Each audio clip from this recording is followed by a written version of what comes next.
Cumprimento toda a igreja com a paz do Senhor. Já quero convidar a todos para se pôr de pé. Estaremos lendo a palavra do Senhor já de antemão em Jeremias, capítulo 25, versículo 11. Jeremias 25, 11.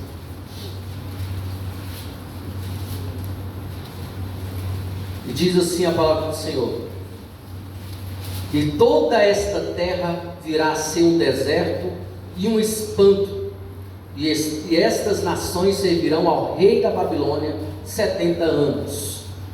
Agora, Jeremias ainda 29, 10. 29, 10. Porque assim diz o Senhor: certamente que, passados 70 anos na Babilônia, vos visitareis e cumprireis sobre vós a minha boa palavra, tornando-vos a trazer a este lugar. Isaías 44, 28. Isaías 44, 28. Quem diz de Ciro: é o meu pastor e cumprirá tudo o que me apraz. Dizendo também a Jerusalém: dizendo também a Jerusalém: se edificada, e ao templo funda-te. Amém? Feche os nossos olhos, faremos uma oração ao Senhor. Senhor Deus e grande Pai, nós estamos aqui, Jesus, nessa noite, crendo no Teu poder, crendo na Tua palavra. Estamos aqui, Senhor, como instrumento em Tuas mãos. Que a Tua igreja venha ouvir a mensagem que vem de Ti, não aquilo que nós queremos, mas aquilo que nós precisamos. Estamos como vaso em Tuas mãos. Usa-me, Senhor, conforme a Tua vontade. Amém. Podemos nos assentar. Aí, por que eu li tantos versículos separados um do outro? Mas se nós observarmos, nós vamos ver que um está interligado com o outro.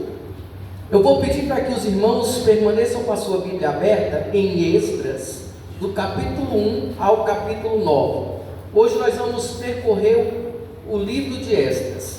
Amém. É um livro pequeno e que nós vamos tentar dividir ele em 3 partes. A primeira parte é de quando o povo que estava cativo, que nós acabamos de ler, que ficaram 70 anos, volta para Jerusalém. A segunda parte é quando esse povo que voltou edifica o templo. E assim, a terceira parte, nós vamos falar sobre Esdras e a sua missão. E dentro dessas partes que nós dividimos o livro de Esdras, nós vamos aprender algumas lições que nós vamos trazer para nossas vidas hoje. Nós sempre ouvimos falar de um povo que foi escolhido por Deus, o povo de Israel. Nós lembramos daquela promessa que Deus chegou a Abraão e falou: olha, a partir de ti eu farei uma grande nação, e ele será um povo escolhido e tomará conta, terá em posse umas terras, terá posse terras a perder de vistas. E nós se perguntamos se nós também fazemos parte deste povo, Então nós vamos percorrer este período no livro de Esdras. Estão com a Bíblia aberta? Amém. Então vamos lá. Esdras, capítulo 1, versículo 1 e 2. No primeiro ano de Ciro, rei da Pérsia, para que se cumprisse a palavra do Senhor, pela boca de Jeremias, despertou o Senhor o espírito de Ciro, rei da Pérsia, do qual fez passar pregão por todo o seu reino, como também por escrito, dizendo: assim diz Ciro, rei da Pérsia: o Senhor Deus dos céus me deu todo o reino da terra e me encarregou de lhe edificar uma casa em Jerusalém de Judá. Nós lemos aqueles versículos e, se nós notarmos ali em Isaías 44, 28, nós vamos ver que Deus falou sobre Ciro, mas ali ainda era 200 anos antes de Ciro nascer. Isaías já estava profetizando que o povo de Israel seria liberto por um homem que ainda não havia nem nascido. Com isso eu aprendo a primeira lição: que o controle da nossa vida e da nossa libertação está nas mãos de Deus. O povo que antes estava cativo já tinha uma promessa de ser liberto por um homem que ainda não havia nascido. E Ciro também recebeu a sua estratégia de como ia conquistar a Babilônia, para assim libertar o povo. Se nós vermos ali em Daniel, nós vamos ver que Deus escreve na parede, e Daniel interpreta para o rei dizendo que Babilônia ia cair. Neste mesmo momento, Ciro está orquestrando como entraria em Babilônia. E no versículo 29, nós vamos ver que, no 28, nós vamos ver que Ciro teve aquela profecia de que as águas do rio iam baixar. Então ele usou a estratégia de quando as águas do rio baixassem, eles entrariam pela ponte, por um espaço que dava para passar se o rio baixasse. Eles passaram com a água na cintura, então ali invadiu Babilônia. Resumindo, ele conseguiu libertar o povo. E aquela civilização persa, eles tinham uma tradição. Eles tinham no seu coração o quê?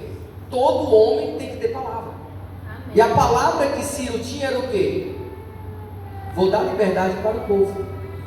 E ele libertou o povo, e todos aqueles que eles dominavam, ele dava o direito de adorar os seus deuses, de ter a sua liberdade, se pagassem os seus impostos. E assim o povo teve a sua liberdade. Nós vimos aqui que o povo voltou para Jerusalém. O povo teve a oportunidade de voltar para Jerusalém, e Deus orquestrou tudo antes mesmo de Ciro nascer. E nós, hoje, será que nós temos essa confiança de que Deus realmente está no controle das nossas vidas? Ou se nós ficamos sempre a lamentar e pensar que não tem mais jeito? Essa lição eu trago para mim pensando o seguinte: se Deus prometeu, mesmo que eu ainda não saiba, eu tenho que ter a certeza de que algo bom Deus fará para mim. Mas isso eu tenho que me colocar na posição. O cativeiro foi para que o povo entendesse o propósito que Deus tinha na vida deles. Porque se nós olharmos para a trajetória do povo de Israel, o povo de Israel era obstinado, era um povo que sempre estava adorando outros deuses, voltava para Deus, adorava outros deuses, se rebelava contra Deus, se rebelava contra os reis, voltava para Deus, era uma gangorra. Isso subindo assim. Nós temos que ter uma estabilidade espiritual na nossa vida. Nós não podemos estar somente frágil e forte. Nós temos que estar firmado em Cristo, firmado em Deus. Então essa é uma lição. Coloque no meu coração que tudo está no controle de Deus. Eu não posso ficar apreensivo com as coisas que ainda não chegou nas minhas mãos. A segunda lição já está na segunda parte, que é na reconstrução do templo. Nós vamos ver em Esdras, capítulo 3 e o versículo 6, o versículo 2 e 6, dizendo assim: levantou-se Jesuá, filho de Josadaque, e seus irmãos sacerdotes, e Zorobabel, filho de Sealtiel, e seus irmãos, e edificaram o altar de Deus de Israel, para sobre ele oferecerem holocaustos, como está escrito na lei de Moisés, homem de Deus. Nós vemos aqui Zorobabel. Quem era Zorobabel? Zorobabel foi um governante estipulado pelo rei para que cuidasse daquele povo, do primeiro grupo que foi e voltou para Jerusalém. E ele tinha um papel importante. Qual era? Edificar o templo. Porque nós sabemos que o povo de Deus, o povo de Israel, foram invadidos e levados cativo, e a cidade foi destruída. O templo foi destruído. Agora imagina, nós estamos congregando num templo bonito e projetando um mais bonito ainda aqui ao lado, em cima. E se nós não tivéssemos onde congregarmos, nós íamos se conformar com as ruínas que deixou para nós? Tá, mas isso é só parede, é só tijolo, é só cimento. A Bíblia diz que nós somos o templo do Espírito Santo, sim. Mas imagina, naquela época o povo tinha que ter um lugar para prestar culto ao Senhor. E eles tiveram a oportunidade de construir um templo. E se nós olharmos nesse percurso, nesse trabalho todo que o povo teve para construir um templo, nós vamos ver que pessoas se levantaram para impedir a construção deste templo. Primeiro, eles tiveram a preocupação em construir o altar. Por quê? Eles tinham que voltar à adoração e os sacrifícios a Deus. Mesmo com medo dos seus inimigos, eles se colocaram no coração de construir primeiro o templo, para sacrificar a Cristo, ou sacrificar a Deus. Para entregar o sacrifício novamente a Deus, para que todas as alianças fossem renovadas. Mas nós vamos ver que esta lição desta construção do templo é a insistência, mesmo com as adversidades que vêm.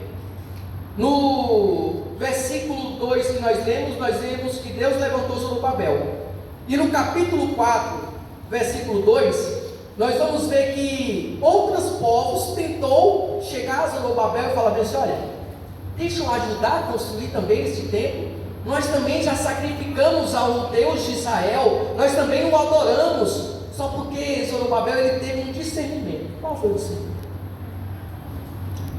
Guarda isso para você. Nem todos que estendem a mão realmente querem ajudar. Zorobabel pensou: olha, não precisamos da ajuda de vocês. Nós vamos construir o templo conforme Ciro estipulou, com a permissão de Deus. Porque nós somos o povo de Israel, então nós temos que construir o templo. Então nós não precisamos da ajuda de vocês. Até aí está legal. Até aí está tranquilo. Mas espera aí, João Neto, como assim? Está tranquilo? Está tranquilo. Até o pessoal mesmo que chegou se dispondo para ajudar, foi o que eu disse: nem todos que querem ajudar realmente vão ajudar. Ele disse não. O que eles fizeram? Ele foi até o rei Assuero já tinha passado um tempo. Eles foram até o rei Assuero e falou assim: olha, aquele povo está construindo novamente a cidade. Mas espera aí, ele já não estava querendo ajudar, agora ele está dedando, né, como se diz, já está dedurando o que o povo está fazendo. Quantas vezes nós projetamos algo e com aquela felicidade contamos para alguém, e essa pessoa diz que quer estar ao seu lado, mas se nós não nos dispusermos ou aceitar aquela ajuda, ele se distancia e já começa, vamos dizer assim, jogar praga, né? Já começa a dizer: ó, isso não vai dar certo não. Se nós ver lá em Neemias, eles falaram: olha, esses muros aí é fraquinho, não vão resistir nada. Com o tempo eles falaram o seguinte para o rei Assuero: olha, eles estão edificando o templo, se eles reconstruírem aquela cidade, eles não vão mais te respeitar. Agora nós que servimos a ti, eu vim alertar, eu vim dizer para o Senhor que eles não vão pagar tributo para ti. Se eles fecharem os portões, eles não vão mais te obedecer, então eles vão se revoltar contra o rei. Quantas vezes pessoas chegam até a gente tentando desanimar dos nossos projetos, ou tentam impedir com uma licença de um estabelecimento nosso, chama a vigilância, numa tentativa de prejudicar-nos. Mas se nós estivermos com todo o projeto, com todas as autorizações, nós vamos ter êxito naquilo que nós queremos.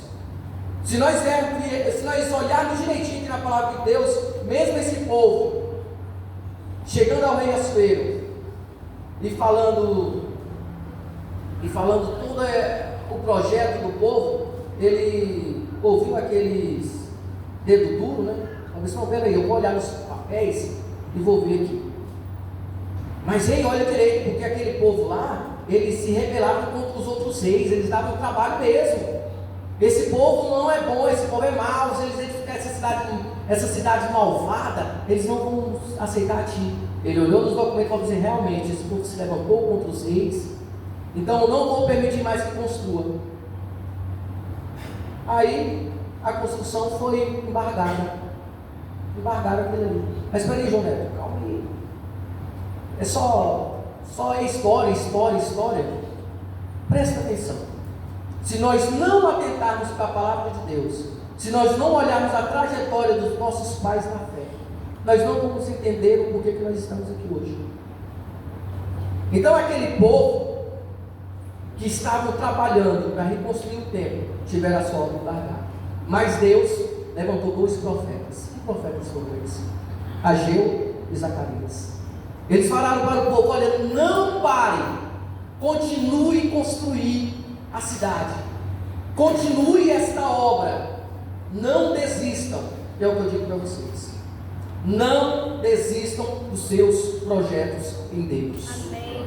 Não desistam daquilo que Deus colocou nas suas mãos para fazer. Mesmo que cheguem pessoas tentando destruir os seus projetos, não desistam, não parem, faça conforme a vontade de Deus. E eles voltaram a construir novamente. Aí chegaram de novo o povo perguntando por que eles começavam novamente a construir aquilo. E ele falou: olha, nós estamos segundo a orientação e a vontade de Deus. Nós somos servos do Deus Filho. Nós estamos construindo porque foi Deus que mandou. Beleza, eles fizeram o quê? Foi de novo lá no rei. Foram novamente lá e disse: olha, aquele povo voltou de novo a construir. Só que ele chegou com algo diferente. Ele chegou falando sobre o porquê que eles estavam reconstruindo novamente. Lá no capítulo 6:11 diz assim: também por mim se decreta que todo homem que altera este decreto, uma viga se arrancará da sua casa, e que seja ele levantado e pendurado nela, e que sua casa se faça um monturo. 12. O Deus, pois, que fez habitar ali o seu nome, derribe a todos os reis e povos que estenderem a mão para alterar o decreto e para destruir esta casa de Deus, a qual está em Jerusalém. Eu, Dário, baixei o decreto que se execute com toda a pontualidade. Eu já fui ali para o finalzinho de um decreto que Dário estipulou para esse povo que foi laterado novamente. Por que eu li ali no finalzinho já? Este povo foi falar que eles tinham voltado à construção. E o povo se justificou por que começou. Ele falou o seguinte para esses curiosos: nós éramos escravos, nós fomos levados para a Babilônia por causa da nossa desobediência, por causa da nossa idolatria, mas Deus levantou um rei, que foi Ciro, e nos libertou, e ele nos deu a permissão para construir o templo. Aí ele pegou e falou assim: olha de novo as documentações, olha novamente para ver se realmente está certo. Aí o rei Dário foi lá e olhou. Quando ele viu realmente que Ciro tinha permitido, e que ele não ia somente permitir, mas ia dar ajuda financeira. Ciro ajudou com ouro, prata, vinho, trigo, com transporte. Ele ajudou. Sabe esses que foram lá atrás de novo para embargar a obra? Foi isso que aconteceu aqui. Ele falou: olha, todos vocês agora vão ajudar eles. Sabe essas pessoas que tentam nos destruir? Deus usa elas também para que nós venhamos conquistar os nossos objetivos. Nós vimos aqui que o povo que não obedecesse o decreto de Dário, quando ele olhou lá o que Ciro tinha pedido, eles seriam mortos. Eles seriam mortos, a sua casa seria destruída e viraria um mundo. Essa é uma outra lição que eu encontrei. Que quando nós estamos em uma obra e chega alguém tentando destruir, eu vejo que Deus nos dá a capacidade de alcançar os nossos objetivos através da vida deste mesmo que tentou contra nós. Eu não estou querendo dizer que eu vou estar no sabor de mel e vou estar pisando nos inimigos, não é isso, irmãos. Eu quero dizer o seguinte: que Deus vai usar de benevolência através da vida dele para nos abençoar. E eles também serão abençoados. É isso que acontece com as nossas vidas. É isso que acontece quando nós nos colocamos na direção de Deus. Nessa segunda parte da construção do templo, nós vemos que Deus ainda está cuidando do povo. Deus cuidou lá quando eles chegaram, colocando alguém na frente, e cuidou que no momento em que está construído, foi construído o altar, e o templo foi edificado, e os velhos que tinham visto o templo antigo, eles choravam e gritavam de alegria.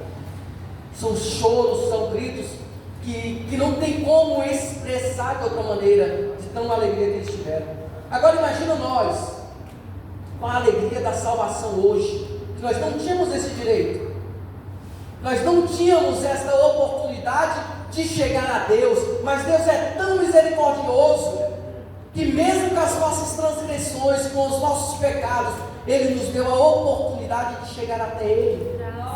A sua benevolência é tão grande em nossas vidas, mas nós muitas vezes nós fazemos como esta outra parte que nós vamos acabar de ver.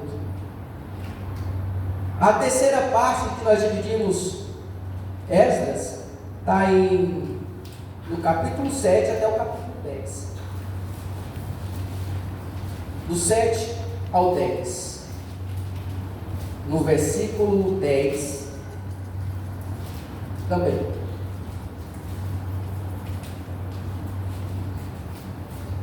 Versículo 10 do capítulo 7 diz assim: porque Esdras tinha disposto o coração para buscar a lei do Senhor e para a cumprir, e para ensinar em Israel os seus estatutos e os seus juízos.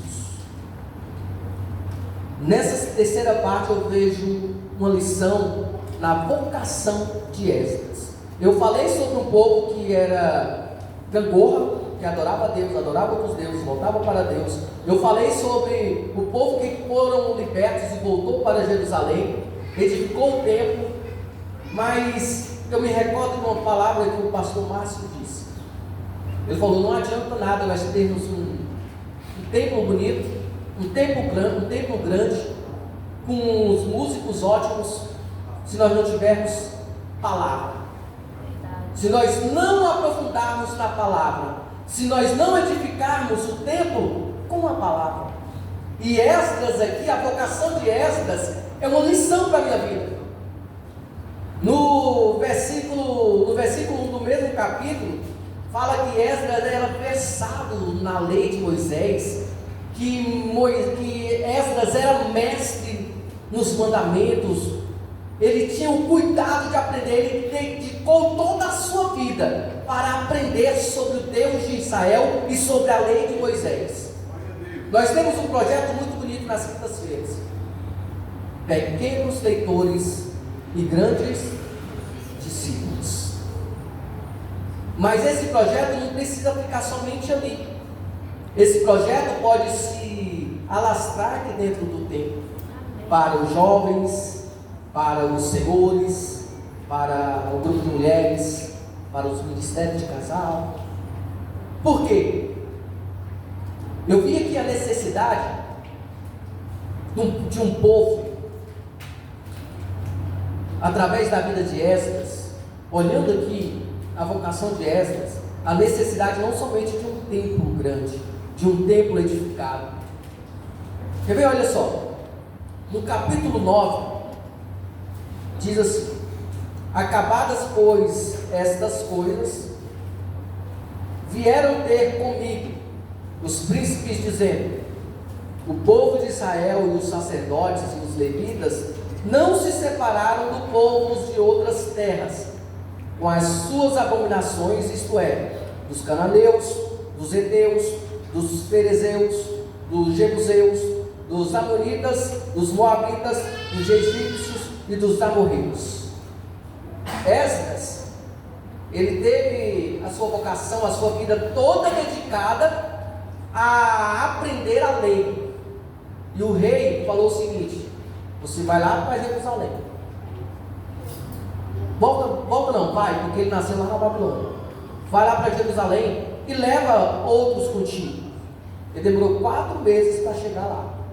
Quando ele chegou lá, ele viu o templo edificado, ele jejuou antes de entrar na cidade, ele conversou com o povo, passou alguns dias ali. Quando passou todo esse tempo lá, chegou e disse assim: passaram esses dias, chegou os principais, os sacerdotes, e disse que o povo não tinha se separado das abominações dos seus vizinhos, das suas terras vizinhas. Mas o que isso tem a ver, João? Tudo. Era um povo que estava escravo, porque eles tinham desobedecido a Deus, foram libertos, voltaram para Jerusalém, pecaram novamente. Caíram no mesmo erro. Fica parecendo aqueles crentes que falam assim: não, eu não tenho problema não, eu vou chegar ali, eu posso entrar na rodinha dos meus amigos que estão bebendo cerveja, que estão na balada, que eu não vou pecar, porque eu sou o crentão. Nós temos sim que evangelizar, mas nós temos que ter prudência. O evangelho ele não aceita do modo de que você vem e fique, mas sim que haja transformação. Que haja transformação em nós. E aquele povo que outrora tinha já passado por uma lição do cativeiro, eles não aprenderam. Mas com os erros deles, também é uma lição para mim. Qual lição é essa? É a lição se eu tenho a certeza e a convicção da minha fé. Quais são as minhas convicções? Aquele povo, outrora, sabia que estavam errados, que estavam pecando. Aquele povo sabia que estava desobedecendo a Deus e mesmo assim estava continuamente nas suas transgressões. E nós percebemos o nosso erro e mesmo assim nos acomodamos? Será se eu estou olhando algo no meu celular que eu sei que é errado e mesmo assim eu permaneço? Será se eu estou conivente com essas situações dentro da minha casa, dentro da igreja? Será se eu estou levando isso para a minha vida? Essas abominações que me distanciam de Deus? Eu não nasci em um lar cristão. Eu aceitei a Cristo na minha adolescência, né? Meus 14 e 15 anos. Ainda não estava jovem, né? Mas a minha juventude foi dentro da igreja. Eu me vi, essa pessoa que parece que estava lá em Gangorra, estava lá em cima, estava lá embaixo, estava lá em cima, estava lá embaixo. Até um dia que eu caí em si e falei assim: se posicione. Qual é a minha convicção? Tem um ditado que diz o seguinte: que as más companhias corrompem os bons. Todo mundo sabe. Nós já temos isso no nosso pensamento, mas muitas das vezes eu vou com aquela companhia que não agrada a Deus, que vai me distanciar da vontade de Deus. Aquele povo estava dessa mesma forma. Eles começaram a criar aliança com os cananeus, com os jebuseus, com os heteus, que eram povos idólatras, povos que acreditavam em outros deuses, acreditavam somente no poder do governo, no poder do homem e não temiam a Deus. Eram até inimigos de Israel e eles estavam coniventes. É o jugo desigual. Mas jugo desigual não é somente em casamento, é em alianças de amizade também. Diz que este pecado deles foi o que fez agravar mais a situação deles diante a Deus, porque eles contaminaram também com as suas tradições. Aí nós vamos ver que no verso 11 do mesmo capítulo 9, diz assim: que ordenaste por intermédio dos teus servos, os profetas, dizendo: a terra em que entrares para possuir é terra imunda, pela imundícia dos teus povos, pela abominação com que na sua corrupção a encheram de uma extremidade à outra. Por isso, não dareis os vossos filhos e as vossas filhas, e não tomeis os vossos filhos e as vossas filhas, e jamais procureis a paz e o bem destes povos, para que sejam fortes, comas o melhor da terra, e deixe herança para os vossos filhos para sempre. Estava conversando com a Priscila assim: o povo é tão desligado, né? Vamos dizer assim. Parece que eles não aprendem com as coisas. E nós temos o reflexo dessa desobediência até hoje, porque a cultura daquela época e as tradições era diferente da nossa. Muitas das vezes nós não entendemos por que Deus não permitia que eles tivessem convivência com os outros povos. Porque Deus queria um povo único, legítimo. E eles faziam o quê? Desobedeciam.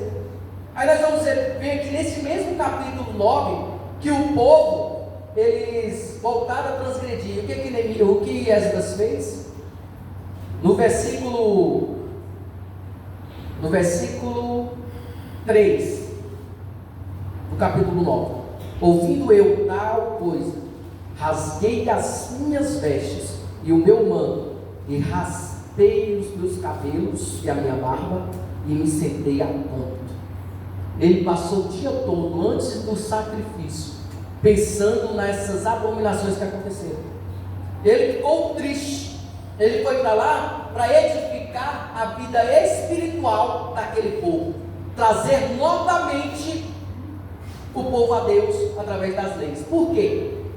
Aquele povo sabia o que não podia fazer, mas não era tão instruído antes. E o rei falou: olha, vai lá, ensina ao povo a lei de Moisés, a lei do teu Deus.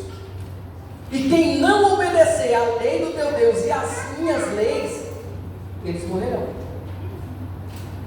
Nós vamos matar eles. Por quê? Eu fiquei pensando, por que ele falou isso? Se nós olhar o que eu falei aqui agora, aquele povo que deitou o povo de Israel para a construção, falou: olha, esse povo é ignorante, é malvado, eles não vão te obedecer. Esse povo desobedeceu a Deus. Então, o rei Artaxerxes já falou o seguinte: vou fazer um decreto, e quem desobedecer morrerá. Obedeça a lei de Deus e as minhas leis, para que assim ele tivesse segurança também. Ou seja, não era só porque ele se preocupava com a adoração ao Deus de Israel, é porque ele também queria segurança no seu reinado. Esdras rasgou as suas vestes e fez uma oração. E que oração foi essa? Uma oração de arrependimento. Ele orando a Deus, ele falou assim: Deus, nós fomos pecadores desde o tempo dos nossos pais, e até hoje nós pecamos. Eu estou aqui, não sou digno, não tenho nem coragem de olhar para cima e olhar para ti, para conversar contigo. Eu estou tão amargurado, tão envergonhado. E será que nós fazemos uma oração tão pesada, tão forte assim, reconhecendo as nossas transgressões, ou então sentindo o peso das transgressões dos nossos irmãos? Porque Esdras aqui era versado na lei. Quem errou foi o povo, mas ele se colocou no mesmo lugar que eles. E qual foi a solução para isso? Quando ele estava orando, já juntou homens e mulheres e falou: olha, Esdras, realmente nós pecamos, nós casamos com mulheres de outros povos. Nós temos uma solução. Vamos dispensar essas mulheres com seus filhos, e nós vamos voltar novamente à aliança com Deus. Sabe o que eu aprendo aqui? Seguir a Deus, ou aceitar a Cristo, não é somente vir à igreja sem nenhum sacrifício, sem deixar nada da nossa vida, e sim abrir mão de amizades que me distanciam de Deus, abrir mão daquilo que parece bom para mim, mas que não deixa eu ter uma comunhão verdadeira com Cristo. Precisa que eu abstenha de algo que me faz bem, ou seja, faz bem a minha carne, mas o meu espírito não. Então, com Cristo, eu aprendi o seguinte: que a minha vida tem que ser para Ele. Paulo disse: o morrer é lucro. E Jesus falou que se eu não morrer para o mundo e viver para Cristo, não tenho parte com Ele, né? Eu não tenho parte com Cristo se eu não morrer o velho homem. Nós aprendemos de um povo obstinado, de dura cerviz, que sabendo das transgressões que cometeram, voltaram aos mesmos erros de antes. E nós não venhamos fazer o mesmo, esquecer das coisas que Deus nos livrou, do cativeiro do pecado que nós estávamos, entregando o seu Filho Jesus na cruz. Que nós não venhamos esquecer deste sacrifício nós não venhamos esquecer da nossa convicção, da nossa fé. Nós temos que ter uma convicção firme em Cristo e não deixar com que as doutrinas do mundo e os costumes do mundo venham entrar dentro da igreja e dentro do nosso coração. Nós estamos em muitos lugares na sociedade, mas nós temos que lembrar que Cristo é que está em nós e os nossos passos têm que ser dirigidos por Cristo. Amém? Que o Espírito Santo de Deus continue falando profundamente a cada coração. Eu devolvo quero aproveitar a oportunidade. Eu estava até lembrando antes e esqueci. Hoje, com esta pregação que eu fiz hoje, com esta mensagem que eu trouxe ao seu coração, você que está aí ouvindo, que ainda não decidiu a vida a Cristo, que nunca imaginou fazer parte deste povo. João Neto, eu estou distanciado, eu nunca fui na igreja. O que é isso? O que é ser crente? Eu quero te dar uma oportunidade agora de entregar a vida a Cristo e falar: olha, eu quero fazer parte de um povo que vai seguir as tuas leis e que vai abrir mão de coisas que parecem ser bom para mim, mas que não vai me fazer bem na comunhão com Cristo. Tem uma pessoa que quer aceitar Cristo? Levante a mão. Cristo quer fazer obras grandes na tua vida. Jonathan, eu estou com vergonha. Eu me lembro de quando eu aceitei a Cristo, eu fiquei: eu vou ou eu não vou? A cabeça queria ir e as pernas não funcionavam. A vergonha de estar aqui na frente era maior. Mas quando eu decidi, o Espírito Santo falou assim: pai, vem, reconcilie, aceite novamente a esse Cristo que morreu por ti na cruz. Tem alguém que não é evangélico? Que nunca aceitou a Cristo? Levante a mão. Eu estou distanciado, João Neto. Vem, reconcilie. Cristo quer reatar a aliança contigo. Tem essa pessoa hoje para Cristo? O Espírito Santo fala no teu coração. Ele quer transformar e endireitar os seus caminhos. Entregue a Ele coisas boas para a sua vida. Não tem? Que Cristo Jesus dê mais uma oportunidade de o aceitá-lo. E eu já devolvo aqui ao meio que é de Deus. Glória a Deus.